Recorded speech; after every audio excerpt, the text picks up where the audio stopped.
hutang bisa menghanguskan pahala amal ibadahmu. Siapapun umumnya mempunyai permasalahan ekonomi keluarga. Ada yang bisa mengatasinya dengan baik tanpa membebani orang lain. Tapi banyak juga yang mencari solusinya dengan berhutang pada yang lebih mampu. Bahkan tidak jarang mengambil kredit ke bank, dan ini bentuk hutang piutang yang lazim dilakukan. Tapi bagaimanakah adabnya? Karena terkadang mungkin ada yang meremehkan hal ini. Jangan remehkan soal hutang piutang. Bila sudah punya kemampuan jangan ditunda-tunda lagi untuk membayarnya. Dalam Islam, hutang diperbolehkan, namun ada adabnya.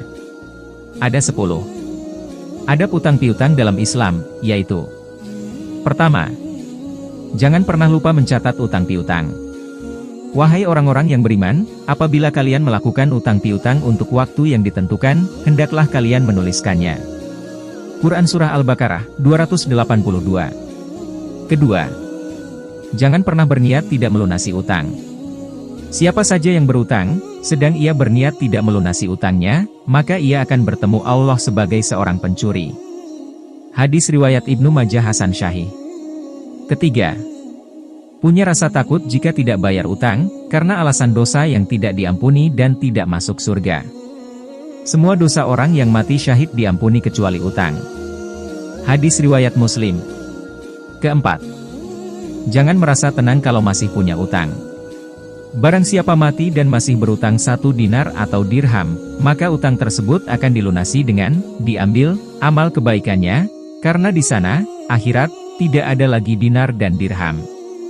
Hadis riwayat Ibnu Majah Syahih. Kelima, jangan pernah menunda membayar utang. Menunda-nunda bayar utang, bagi orang yang mampu bayar, adalah kezaliman. Hadis riwayat Bukhari, Muslim, Nasai, Abu Dawud, Tirmidzi. Keenam, jangan pernah menunggu ditagih dulu baru membayar utang. Sebaik-baik orang adalah yang paling baik dalam pembayaran utang. Hadis riwayat Bukhari, Muslim, Nasai, Abu Dawud, Tirmidzi. Ketujuh, jangan pernah mempersulit dan banyak alasan dalam pembayaran utang. Allah Azza wa Jalla akan memasukkan ke dalam surga orang yang mudah ketika membeli, menjual, dan melunasi utang. Hadis riwayat An-Nasai dan Ibnu Majah. Kedelapan, jangan pernah meremehkan utang meskipun sedikit. Ruh seorang mukmin itu tergantung kepada utangnya sampai utangnya dibayarkan. Hadis riwayat At-Tirmidzi dan Ibnu Majah. Kesembilan, jangan pernah berbohong kepada pihak yang memberi utang.